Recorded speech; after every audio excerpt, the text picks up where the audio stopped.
Pumpkin Castle, as you can tell from the music and aesthetic, is clearly based on Mystic Mansion.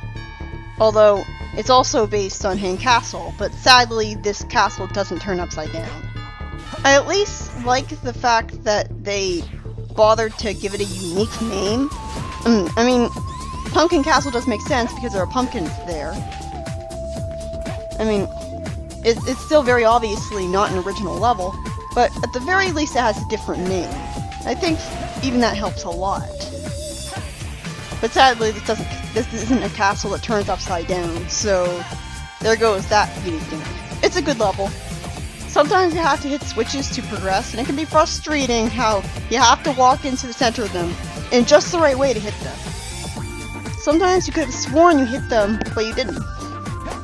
I don't mind switches that require you to go through new level design, like spiraling level design, so you hit them and then you just progress past the red gate you got rid of.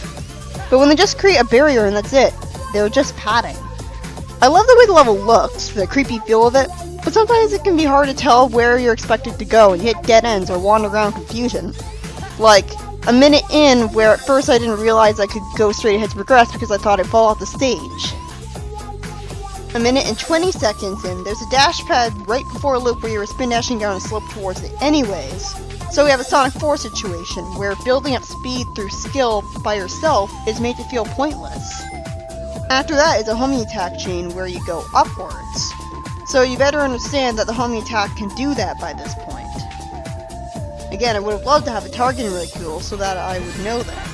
It even hits enemies that aren't on screen yet because they're above you, which is very convenient, but kinda intuitive. Although what's not convenient is that the homing attack chain starts with a green enemy that can electrify itself. Thanks, game. It does it too quickly for you to react in time to avoid getting hurt. By the time you've jumped into it, it's already electrified itself. It's annoying and distracting how the music restarts from the ominous beginning so many times in the level instead of looping properly like in every other game. Because it's really obvious that it's supposed to play at the very beginning of the level. 2 minutes in, they introduce a mechanic where stomping on a spring, a regular spring, gets you launched higher. Cool, but I have no faith that this will ever be used again, so it probably isn't going to add more variety to the levels. It'd be cool if it did though.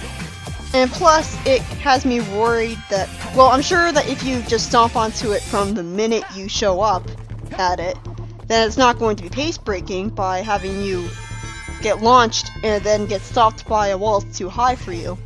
But the problem is I can't see how you would possibly know that you have to stomp onto the spring the first time you ever play the level.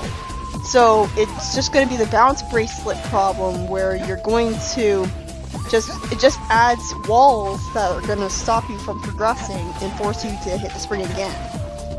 So either way, it's kind of damned if you do, damned if you don't. The funny thing is that I thought the hint at first was telling me something really obvious. I was like, no shit, of course you hit springs to launch you. And then I realized, oh, it's talking about stomping onto it. Here's the thing, I feel like if we have Omochao in the game, he should be the one giving you hints. Especially for an adventure game. If it's trying to go for a whole adventure feel and gameplay, then having Omochao there, he should be the one giving hints. This level isn't a beat 'em up like in Heroes, which is good. But the problem is, how are you supposed to know that? You'll often find large closed doors and think that you need to defeat every enemy to open them, because that's what it was like in Heroes, like 4.5 minutes in. Only for you to find a way through the level without having to do that at all. Well, it's nice, but I would have liked to, at least I didn't see all the enemies, like, first. 5 minutes in, I was wondering why I couldn't jump onto the damn rail, especially since it's a narrow hallway and it'd be faster to take the rail rather than trying to drift around it. I think it's because it's so narrow. Grinding is just as boring and automated as it was in the Boost games. There's no balancing mechanics like in SA2, which there should be, and there's not even rail switching to do. So combine that with the fact that there's no boost to actually go fast, and just feels, I don't know. City Escape. This level sucks. After all the reimagined levels I've played in this game and reviewed so far, this one's the first one that's so inferior to the original that it hurts. The snowboarding section sucks right away because the drift turns you too sharply, so it feels weird. It doesn't work as smoothly as it did in Generations. So what's the point of including it then? And worst of all, there's no tricks off ramps. What's the point then? Why would you put ramps there if you can't do tricks off them? Cityscape in SA2's level design had a lot of polish. The speed sections actually kept momentum uninterrupted because they didn't force you to constantly make turns without dash pads. It doesn't cause momentum to get stopped by forcing you to turn. That's basically the big problem with this level. There's too many turns. In SA2, you would just spin dash down straight hallways. You will die a lot in this level. There's a lot more bottomless pits, and it actually feels like it's actually possible to fall into them this time around. This is for a multitude of reasons. Sometimes the cylinders you're forced to jump on are just too high up to jump to, like in one specific section. Meaning that this is the first level where having a character with either flight or a double jump is mandatory to beat the level. As you can see, I'm jumping with Tails here, well, Miles here, and I can't reach it without flying. And the level just isn't as aesthetically pleasing because it's just a hallway. There's barely any grass or buildings or even billboards. We needed that in Cityscape to give the level charm and make it more memorable. This level is not supposed to be Cityscape. I refuse to acknowledge it as such. Blaze is just Amy but worse because she has melee attacks on Y and LB, which have shit range, rather than her spinning fire tornado attack from 06 that would let you attack while you're still moving. Granted, you can do that with the spin dash drift in this game anyways, but it's the principle of the matter. Why would you have Blaze be playable in 3D again in this game, but not give her her attacks from 06? That doesn't make any sense. I mean, they gave Amy her double jump from 06, but better. She's really just a version of Amy that doesn't have the hammer swing attack where she can keep going like in Heroes. So, yeah. And using the double jump to platform feels unreliable because it's hard to anticipate how high you'll actually go. So it's easy to overestimate how high you'll go and fall to your death because of it. And plus, using a double jump as a homing attack feels weird. It's hard for me to adjust the idea that it's both a double jump and a homing attack. So yeah, she feels weird. I don't really feel safe playing as her. At least with Sonic. Oh yeah, that's another thing. Sonic can do the Lightspeed Dash, but Blaze can't.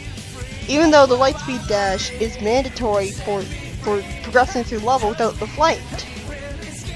Why can't every speed type do the Lightspeed Dash? That doesn't make any sense. And more about the Chao. Chao in this game don't have any animals. And people have complained about how the animals make the Chao look stupid, but personally, I just like being able to make Chao look distinct from each other. Because in this game, every Chao looks the same. Having hats is not enough to differentiate them. And you can't feed mating Chao at all. You have to wait until they stop having flowers around them, which is every so often. You don't have to wait for them to completely go out of the mating season, which is good, but... And the whistle is very short range. Like, in SA2, you could just whistle from anywhere in the garden and every Chao would run after you. But that's a minor nitpick compared to this. At first I was thinking, why the hell are there no heart fruit? Well, actually, there is a heart fruit in this game, but like most of the other things sold in the black market, it's completely random when it'll appear. Golden fruit is something that I wish that I recorded because it costs like 1,500 rings, and it's just so nonchalant about its description. Grants eternal life. No big deal, because it immediately after that describes, it can raise stamina. But golden fruit is very expensive, so it's bullshit that it can only show up occasionally, and if you don't have enough money at the time you see it, you're screwed. And another annoying thing is that whenever you leave the black market, you have to sit through a giant load time where the entire Chao Garden reloads all over again. Why didn't they just make the Chao Garden smaller if they needed this load time as a result of its size?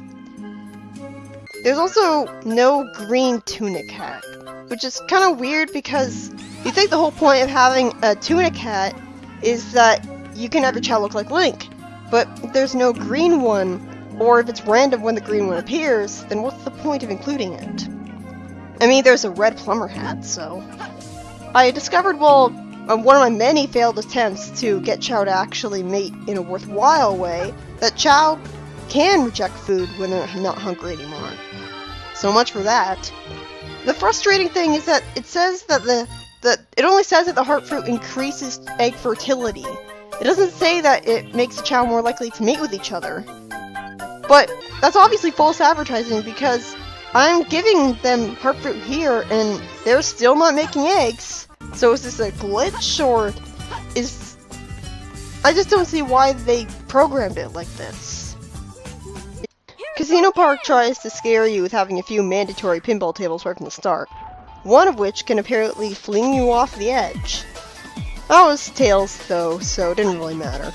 Just like in Heroes, you go way too fast in these things dropping down, to the point where you can't use the strategy people normally use with pinball, where they have the ball move down to the very tip of the flippers to launch themselves up. You can't do that because you drop down too quickly. It controls like absolute crap, which I guess was a homage, but now you can fly over them. You can just launch yourself out of a cannon and just start flying from there. So it's a complete non-issue. The pinball tables are there, but you don't have to deal with them at all. It feels like an apology. The level in general feels like an apology for how Casino Park was in Heroes. Practically everything wrong with the level is fixed here. The level doesn't really force combat on you, although I hate how the turtle enemies take 3 hits to kill. But they're not really forced to fight them. When you're told to look for a switch, the Thundershoot panel is right there for you to jump into, so it doesn't waste your time, forcing you to wander around aimlessly. The level's also a lot shorter than it is in Heroes, being only 3 minutes long, so it's hard to say that it was as fleshed out as it could have been. I don't really feel like it's an amazing level that I want to go back to, and that's partially because there's not enough speed sections, so it's not really exciting. It feels too slow. Instead, you're just bouncing on balls so you can homing attack and doing stuff. I miss rolling along the bingo highway. Why can't I do that again? You can get a bingo here once from some precise platforming, but it feels pointless. The only real problem with the level is how jittery the camera gets when you're moving automatically in those tubes. How was this not spotted and fixed already in the bug testing? Cream is just Tails with a few projectile attacks. You press Y to throw cheese to Chao at enemies. I assume he hones on into them. Yuri, but I tried to be brave. Yuri, but She has a squeaky, annoying voice as usual, but it's slightly better and more believable this time around. Having to stomp and melee attack to some crates and cages twice in a row, it feels like padding, but that's one of the level's only real problems. It's alright, but nothing amazing. I guess it's just really alarming, confusing how short this level is, when we just went through a few levels that took a pretty long time, like Crisis City and Metal Harbor. Difficulty scaling? What's that? It kind of, like, why isn't this level before Metal Harbor? When Metal Harbor is apparently supposed to be the first kind of long level in the game. Another thing unintuitive about the game is the sheer fact that Chao Race and Karate exist at all. The only way that I knew about that in the first place was by going to the back of the Chao Garden, which I thought was the exit, because it's where the Mystic Ruins Garden would exit. But apparently, instead of being a way to manually exit the garden, it's actually the Chao Stadium. So, how was I supposed to know that? The Chao Race, for some reason it decides to imitate the SA1 style of race, where the camera isn't always focused on your Chao, And so, and it, like, the camera's behind the Chow, so it's not immediately obvious all the time that he's in front of the Chow. And it's just a visually confusing mess where you don't really know if you're winning or not. And pressing the button to cheer, it's so unintuitive which button to press that I've forgotten which button it even is. Pressing the cheer button doesn't really feel like it actually does anything. I don't understand why they decided to model the race after SA1, and it's just a straight line. It's just so unimaginative. They went through all this trouble making this beautiful garden, a love letter to the gardens of the adventure games, and then they cheap out on the Chow race. Like, I'm not even going to give them the benefit of the doubt and assume that they made different level design for the other cups. I'm pretty sure it's just the exact same thing. The karate, it feels lifeless. I mean, it seems to lack all the charm of Chow Karate in SA2. It doesn't help that it takes forever for one match to be finished. Although I guess it wouldn't if my Chow was a lot stronger. But it also doesn't feel like I'm actually able to wake her up when she decides to sit down. It doesn't feel like I'm actually doing anything when I'm mashing the A button. It's also annoying how you don't fight a series of opponents one after the other, you just fight one opponent. You're not actually participating in a tournament. It's just everything about the Chow Racing Karate feels wrong. But at least there is one. So at the very least you have something to do with the stats. It feels very half-assed and rushed in at the last minute. I mean, again, I like some things about the Chow system in this game. I like the fact there's a heart meter, although I don't really know what the pink heart means. I mean, what does it mean when the hearts are different colors from each other? They never explain anything. And that was one of my biggest problems about the Chow system in general from the beginning, is that they don't explain enough to you. So, good to see that they didn't do anything to fix that, although the Chow system being less complicated in this game because it's less in depth means that there is less to have to look up.